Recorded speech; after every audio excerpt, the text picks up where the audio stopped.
Ayo, what up, gamers? It's fucking Christ. Porcupine TV here. And today I'm gonna do something a little different, a little more serious type video. Do a book review. No movies, no video game talk. We're talking about literature. Good old literature. We're gonna do the Game of Thrones series review. A Song of Ice and Fire, actually. Books are called... Fuck me. The books are called Song of Ice and Fire. I just won't have to say that so the nerds don't correct me.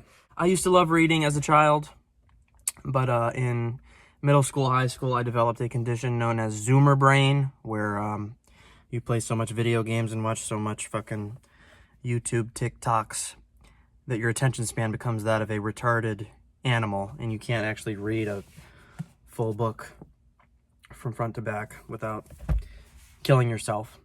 I just developed an autistic attention span. So last year I decided to get back into reading, and George R.R. Martin at the time, he was just absolutely killing the game. Elden Ring had just came out. The new Game of Thrones show had just came out. George was just killing it. So I thought, what better series to start getting back into reading than the Game of Thrones series? And that probably wasn't the best idea, because these books are like incredibly densely packed with information. A lot of stuff you have to remember. And yeah, it can be a bit overwhelming, but I knew that from watching the show, I knew the story was good. So I stuck it through, and I'm really glad I did. These books are excellent. The best series I've ever read. So I'd already seen the Game of Thrones show going into this reading. And yeah, I don't really like this show. I kind of have the same opinion most people do, that the later seasons are pretty trash. But they only got bad after they surpassed Martin's material. So I think I can say safely the books are a million times better than the show. One of my favorite things about the series is how the story is told. Whereas most books, it's like one POV character. You're getting it from one person's perspective. Here, it's like a bunch of POV characters. Every chapter is a new character. Here's like a Tyrion chapter, a Davos chapter. Every chapter is a completely different person's POV. Every time you get to a new chapter, it essentially feels like you're reading a completely different book from the last chapter, because there's a new POV character, a whole different cast of characters around this POV character. You know, the characters are very spread out location-wise. You can read one chapter and you're all the way at the north on the wall, and then the next chapter, it's a Daenerys chapter, and now you're all the way south. And it just really makes you feel connected with each character way more. And it's good world building. You get to see every single location. You get to know the people, what the people are like in these various different locations. It just makes the world feel so much more in-depth and real than if we just had one person's point of view. It also makes it sort of more relatable. There's so many POV characters in these books, like you're bound to relate with at least a few. I really enjoyed Tyrion's chapters, Ned's chapters, and later Cersei's chapters are really interesting. Cersei is like this master manipulator character. Everything she does is part of some scheme. And since you're reading it from her perspective, you get to hear all her thoughts, you know, how she'll say something and then you hear her thoughts and it's like, oh, this is just, she doesn't actually believe anything she's saying. This is part of some overarching scheme. It was just interesting to sort of see the perspective of a master manipulator. I really enjoyed her chapters. With all these positives of the POV characters, it also comes with some negatives. It can be extremely overwhelming with how much information is thrown at you. There's so many names you have to remember, so many locations you have to remember. There are literally points where a person will name off like 10 different names or like 10 different locations, and I'm just looking at the page like I don't recognize a single one of these people or locations. I had to frequently consult the wiki fandom page, the Song of Ice and Fire, Wiki of Ice and Fire, which I think is probably a good resource. They're pretty good at not spoiling stuff. But yeah, there wasn't a single chapter that went by that I didn't consult the wiki at least once, because there's just so many names in here, and I could see someone completely giving up on the series just for that alone, and I wouldn't even fault them. It is very overwhelming at times. They do have like a family tree at the back to try to remember all the characters. There's like 100 pages of just family trees at the end here. Crazy, but I just found it easier to use the wiki. And yeah, it is kind of overwhelming. Also, since there's so many different POV characters, there can be long breaks in between, like when you see a character. You might have a Daenerys chapter, at the beginning of one book, and then you don't get to see Daenerys again until like 400 pages later. You've already forgotten where her story left off. That was kind of a problem, especially in the later books. In the earlier books, it's not too bad, but once you get here, it's like there's literally will be examples where you don't see a character for like 800 pages or something. It's crazy. Since there's so many stories going on at the same time, sometimes, plots can feel disconnected from one another. In the first book, Daenerys' whole plot is kind of not really related to the rest of the world. But I think in the later books, he does a good job of bringing them all together. Characters from up north will come down to meet Daenerys, and slowly these stories will start to converge. There's really cool instances of plot lines kind of converging, where one character will discover this new location, and you realize this location this person's describing sounds awfully familiar to this other location that this other character was at, and then the plot lines will sort of converge, and it feels really satisfying to the reader. George R. R. Martin, he really rewards you for paying attention. There's one instance, I think in the second to last book, where Sam travels down south and he meets this character. He meets this woman, I think she's working at a brothel or something, and you realize through the dialogue that this woman he's talking to is Arya. But since Sam has never met Arya, and we're getting it from Sam's perspective, they don't actually tell you that he's talking to Arya, but if you're paying attention, you understand this character has to be Arya because of the things she's saying. Just cool instances like that where you feel like rewarded for paying attention. One of my favorite parts about the books too is they just feel really grounded in reality more than any other sort of fiction I've ever read. There's a lot of instances where it's like, if there weren't dragons and giants in this chapter, this seems like it could be something that really happened in history. It's hard to explain, but it just feels like our world, just with some fantasy elements. It doesn't feel like this crazy fantastical world, especially with like a lot of the stuff he does with like religions is sort of emblematic of stuff in real life. Sort of a lot of the history of this world is similar to ours. It makes you feel a lot more like what this world is like. The dialogue between characters is also just incredibly well written. Every character feels so different from one another. A lot of the times a character will say some shit and I'm like, this is some shit Socrates would say. I don't know how George Martin came up with this. This is like some modern day philosophy type shit. There was a quote in the second book where Cersei wants to cut the tongues off of anyone who says that their babies are the result of incest. And Tyrion says something like, cutting off a man's tongue doesn't prove that what they're saying isn't true.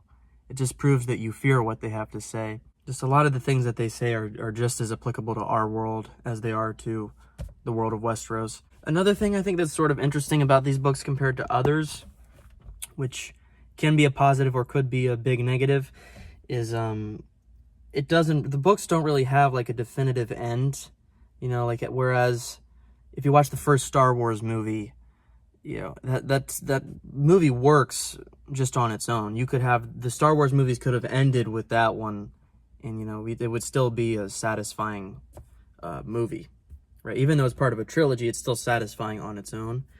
Here, it's not really like that. Like when a book ends, it very much feels like we just stopped in the middle of an ongoing story. It doesn't feel like a definitive end. If you put these books together and combine them all into one huge book, you probably wouldn't be able to tell where one book ends and the next begins. It just feels like one continuous story. And, obviously if the story doesn't get completed, if George Martin dies before he can finish it, it's going to feel really shitty because it just doesn't really have an end. Probably make it less, it'll make you not really want to reread as much. But I mean, yeah, if he finishes it, oh, it's gonna feel so good. You're finishing a gigantic 5,000 page book. Another thing that was interesting that I want to talk about is the final two books take place actually at the same time.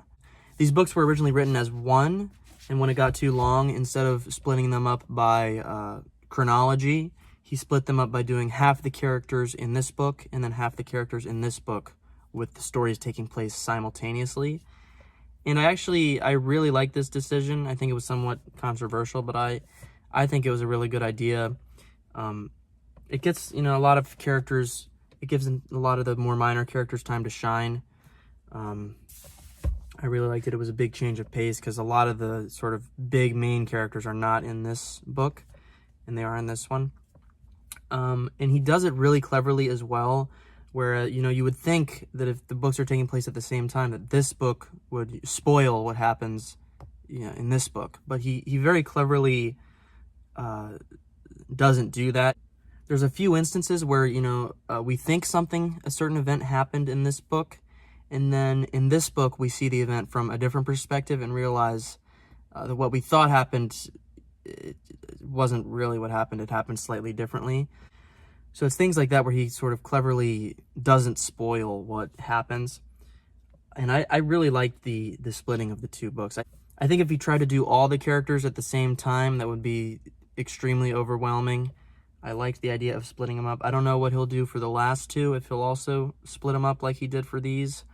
But yeah, that was really cool. And then towards the end of this book, it catches up to where this one is, and then we get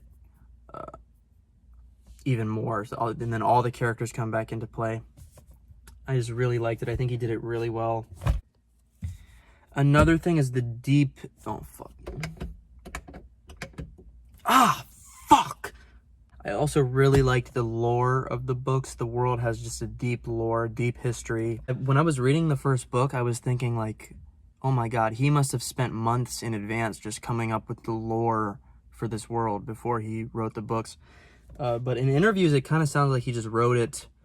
He just came up with the lore as he went. That kind of blew my mind. I didn't think that would be possible. But yeah, I really like the history of this world. It's really cool. I'm going to read the spin-off books as well about the history. I also want to talk about some of the differences between the show and the books. One of the main things you'll probably notice when reading is that the characters are significantly younger in the books than they are in the show. Whereas, I think Jon Snow and Daenerys were like late teens, early 20s in the show. Here, Daenerys is like 13. Jon is like 14, maybe. Yeah, a lot of the characters are just way younger than they were in the books, which makes the rape and incest scenes a lot more sexy. That's a joke. That's a joke. That's a joke. Please don't put me on an FBI watch list for that one. But yeah, the characters are way younger, and a lot of the more childish things the characters do make a lot more sense in the books than they do in the show. You can tell also from looking at the length of the books, when they started to rush making the TV show. They turned this book, which is, moderately thick, into one season. They turned the second book, they adapted this also into one season. This is about as long as the first book. Then the third book is so much longer than the other two that they actually adapted it into 2 seasons. This is season 3 and 4. But then you get to the final 2 books. These together are significantly longer than the third book. But they did this only in 1 season. I don't know why they did that. But yeah, you can definitely feel in the show how much more rushed it is compared to the books. There's a lot of stuff also that's just left out of the show as well that's in the books. Entire POV characters just aren't in the show. And yeah, I feel like the books might end up being a lot different because there's a lot of storylines that, could go somewhere where they didn't go in the show. So I'm curious to see how they end it, if he gets around to writing the books. But yeah, just overall, I really enjoyed the series. I would rank it as 10 out of 10. Perfect series. Highly recommend. Definitely with those caveats I mentioned of it can be extremely overwhelming with all the characters. Another thing that was kind of different from the show is the dragons in the books. I feel like they feel like way harder to control than they were in the show. Like by the end of the last book, it still feels hopeless that Daenerys is ever going to get these dragons under control. I mean, these dragons do whatever the fuck they want. They do not care about people. Yeah, it just seems really hard to get a dragon. You really feel how just uncontrollable these dragons are, where I haven't really seen that in most fantasy. It just seems kind of easy to like conquer a dragon. Here they really feel like just monstrous, just crazy creatures. And then the biggest game changer I think about the difference in the books and the shows is just that you get every single character, you can hear all of their thoughts. Instead of it having to be portrayed through acting. We know everything Cersei's thinking. We know everything Jon Snow's thinking. And it makes you so much more invested in these politics of, who's going to win the throne. You know, everyone's schemes that they're planning in their head for how they're going to, win the throne. I really liked it. The plot is also, I haven't really talked much about the plot. It's really good. Very unpredictable, as a lot of people have probably said. You don't know which characters are going to die, which are going to survive. And yeah, it's really good. Just following the characters' arcs through the books. I mean, you almost don't realize how much they've grown as people until you go back and remember from the first book how different the characters were. You really are invested in who's going to win this War of the Five Kings. You're invested in what's going to happen beyond the wall as well with the White Walkers. It's just really good. It's God tier stuff.